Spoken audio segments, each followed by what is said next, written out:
Welcome to the first episode of Hobbies My Wife Hates. Today we'll be discussing the unboxing of the Trederra Strike Team.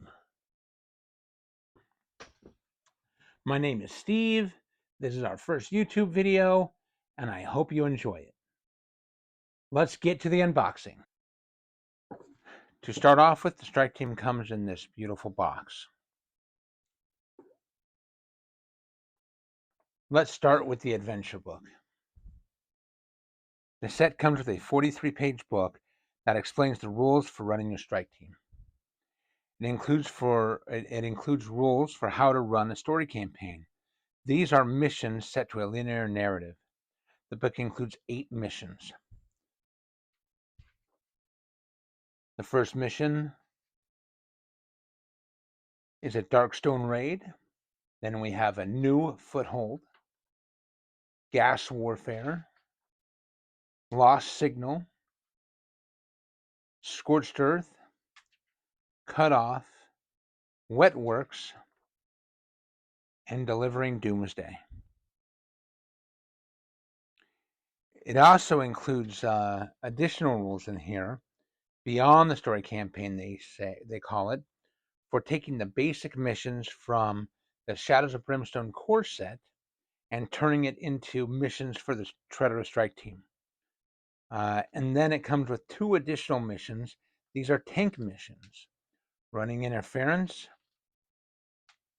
and armor recovery. Because the Strike Team can't just go to any feudal village or frontier town, there are special rules for the expedition camp.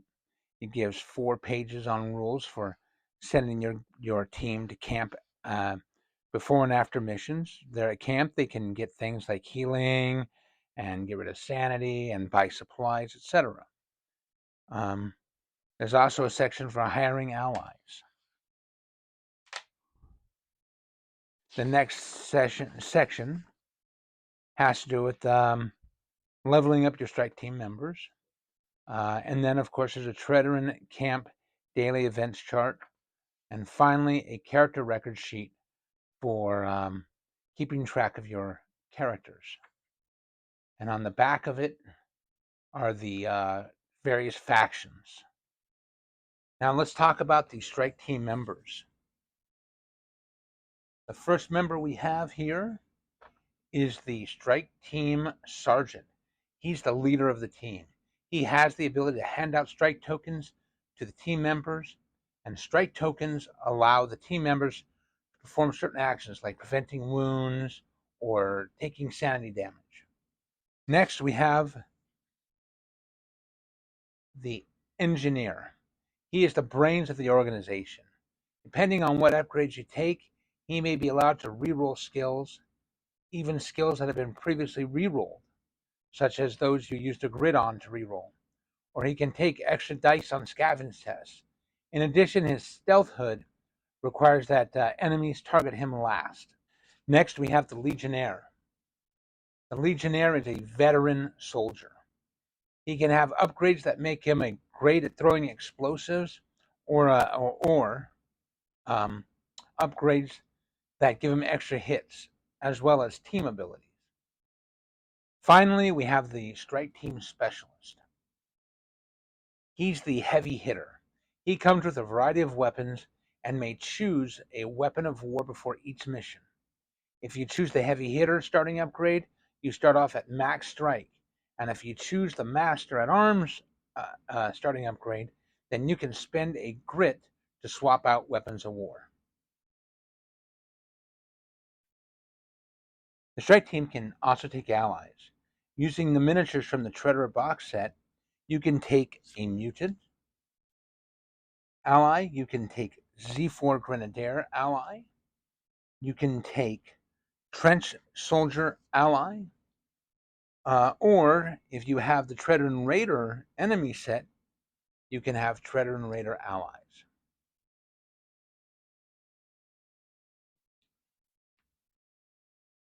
There are also upgrade cards for the various allies you might hire.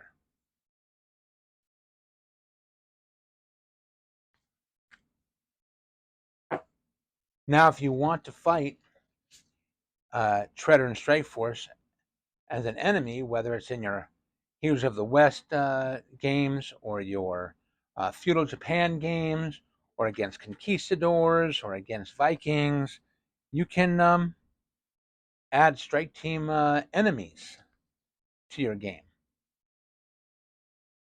They come with both a brutal side, of course, and a regular side. Next, let's talk about the various cards. We have 7 large cards. We have the Trederran campsite. This is basically the map of the camp. You'll see there are 3 locations that are open: the field hospital, the expedition supplies, and campfire. The 2 others are locked and can be opened as the game progresses. Then we have the Trederran camp, the rules for staying at the camp, like the hazard chart and the Dark of Night tracker.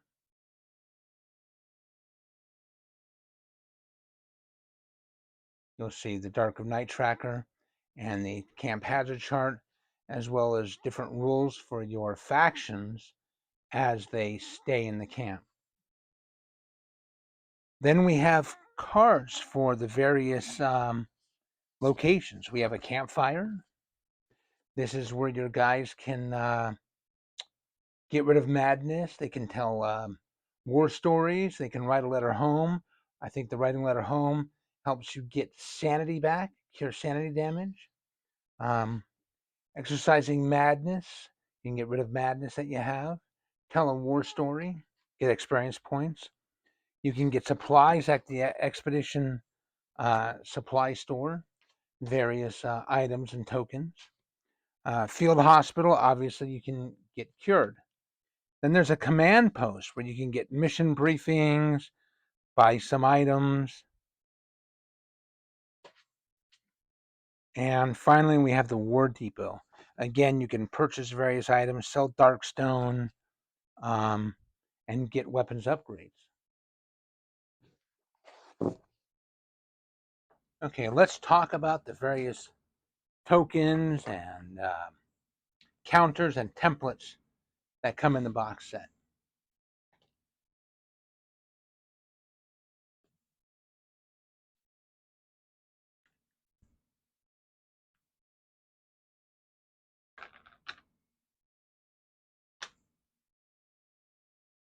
The set comes with 5 hero markers. It has 2 for the sergeant, 1 male, 1 female, and then non-gender specific for the rest of the strike team. There are basic ally tokens: 3 mutants, 3 trench soldiers, 3 grenadiers, and 3 raiders. These are just in case you don't have those miniatures. You can still have the ability to hire allies. We also have these strike tokens. It looks like there's about 36 strike tokens. These strike tokens can be used for various actions by your strike team. For example, they can use a 1 strike to prevent 1 wound or sanity damage, or 1 strike to gain +2 movement in a turn. They can use 2 strike to roll an extra die on a skill test, or they can use 2 strike to re-roll one of your hit rolls, even if you already re-rolled it. You gain strike by doing certain actions throughout the game.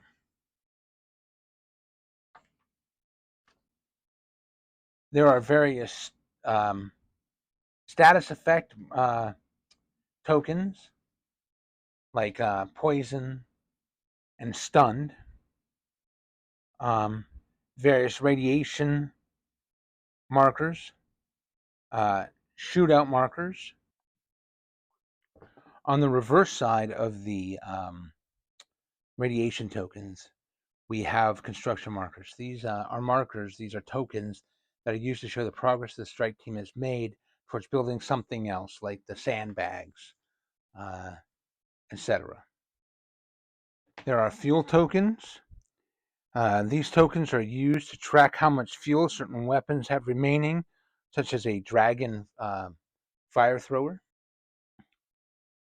There are smoke markers right here. Those are on the opposite side of the gas cloud tokens. We have various KO'd hero markers, as well as revive tokens. Several revive tokens. And then we have camp location tokens. These are markers that can be used to show what upgrade level each camp is at during a camp stay. Basically, you have to build up your camp.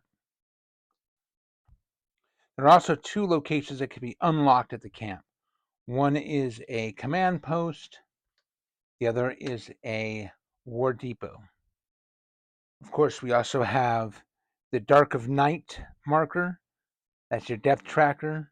We have sandbag markers, minefield markers. We mentioned the toxic cloud earlier. Flamethrower template, and the doomsday device, as well as generators. Looks like there are 4 generators. Finally, there's a grenade launcher.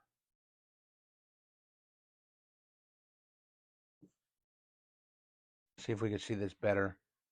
A grenade launcher target token.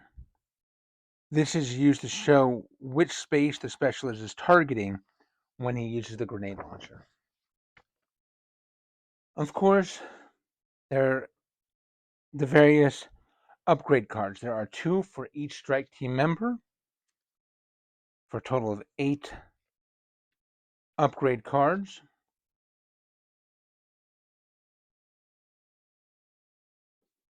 We discussed the upgrades briefly in the when we're describing the various strike team members. And we have starting gear. We have a Pathfinder harness that allows a character to carry up to 2 extra side bag tokens at the beginning of each adventure. We have a D80 DS carbine. We have a Trederran long coat. There's a sergeant's saber. There's the Mark III trench pistol.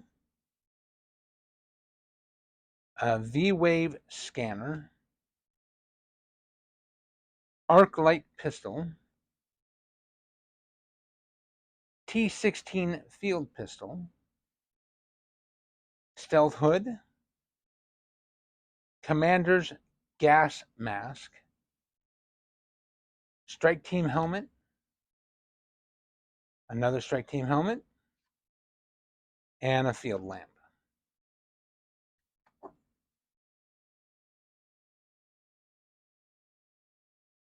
There's also various weapons of war. We have an XR5 comm unit, an X92 shield generator, a K2 dragon fire thrower, a piranha chain blade, a Mark III grenade launcher,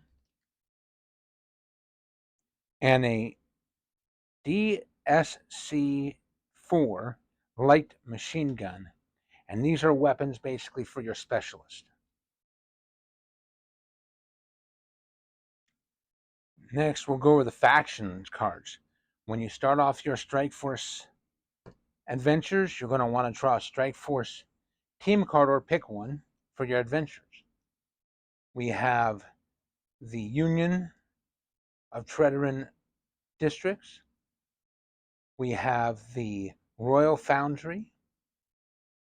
There's the Kakaris Confederacy, the Shintaro Corps, the Liberation Army, and finally the Republic of Tarkhan. Depending on which group you, which card you draw, they will give your strike team various benefits. For example, the Republic of Tarkhan gives all your heroes, all your attacks are +1 damage, and you count as 1 hero level higher than normal for determining the hero party level at the start of each adventure. There are 5 what I call explanation cards. The bounce template for bounce weapons and grenade launcher shells on the other side. There are darkstone radiation rules and rad grenades. We have toxic cloud rules, as well as toxic charges, poison marker, stun marker, and side bag tokens explain the anti-rad token, shatter token, and finally strike markers.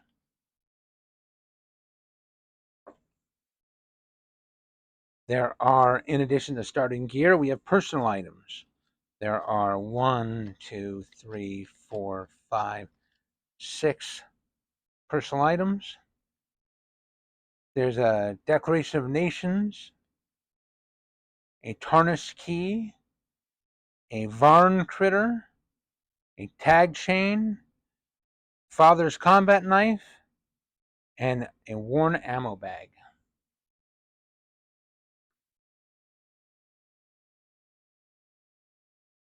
Next, let's talk about enemies. You get 1 Otherworld Threat card for Trederra, which is the strike team.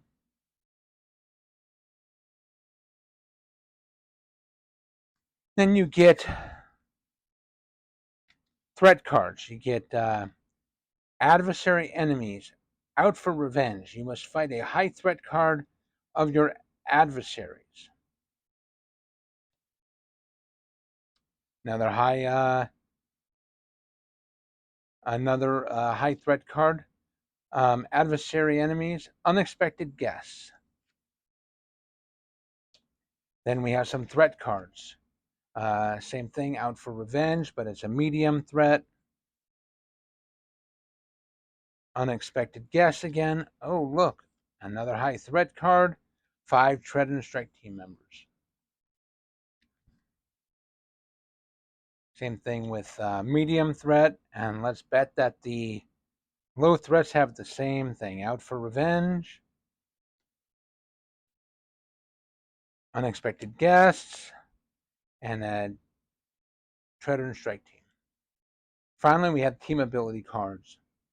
There are 36 team ability cards. These are special cards drawn at the beginning of the adventure. We have 5 cards for each faction. There's the team abilities for the Royal Foundry, for the Liberation Army, for the Republic of Tarkhan, for the Union,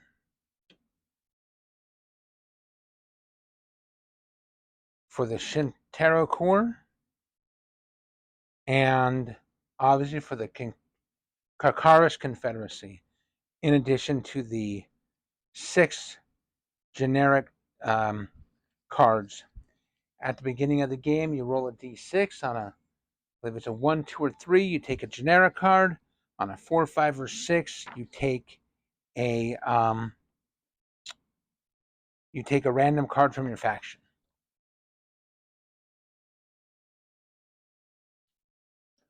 Finally, we have the miniatures.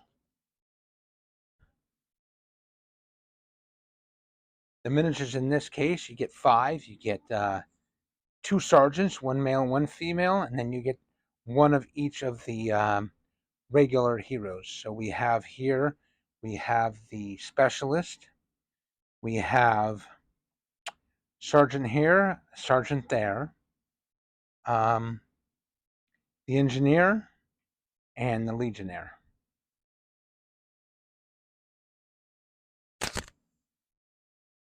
And finally, at the bottom of the box, you have the various rules for assembling them. Should take you about 20 minutes to assemble the whole strike team. I don't recommend gluing them on their base right away if you want to do something other than put sand or flock on the base. If you want to do something decorative, you should wait till you're done putting them together. So that's a wrap for this unboxing video of the Trederra Strike Team. I hope you've enjoyed it. I hope you've enjoyed it. Please like down below if you have. This is our very first unboxing video, our very first YouTube video, and I hope you've enjoyed it. In the next episode of Hobbies My Wife Hates, I will be building Trederran bases, basically trench bases for the Trederran Strike Team and other Trederran miniatures. See you then.